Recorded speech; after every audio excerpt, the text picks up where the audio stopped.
How did the idea or the movement with Startup Street kind of start for you? What kind of launched that? Well, it wasn't always called Startup Street. It's only been called Startup Street for probably, I don't know, maybe 10 years at this point.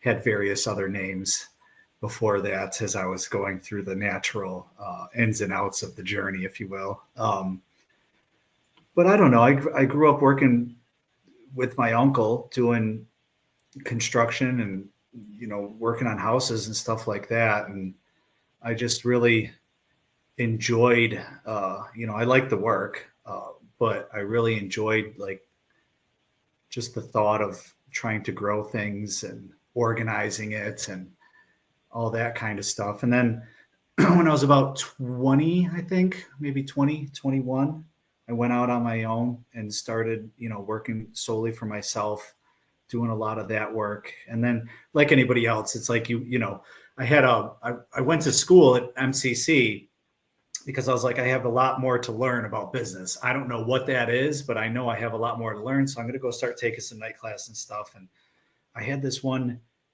professor, and he would start every class the same way. He would have all of us write down, what he deemed as our most ridiculous idea that anything that we could think of. And then he would have us all just start, announcing what they are basically in the class. And no matter how crazy it was, he could figure out a way how you should position it. Maybe this is what you want to name it. Here's the distributors in that industry that you might want to think about. This might work for wholesale. I mean, it didn't matter what it was that you said. He could go wild with it. And I was like, you know what? I love this guy. And I was like, I want to be that guy.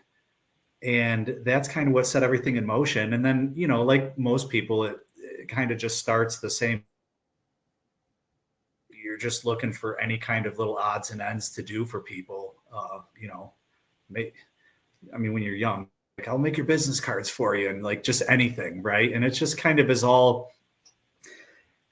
all gone that way, right? Over the years where now here I am later, it's like 25 years later. And I'm like, wow, I've done a lot. It's been a very interesting journey for sure. So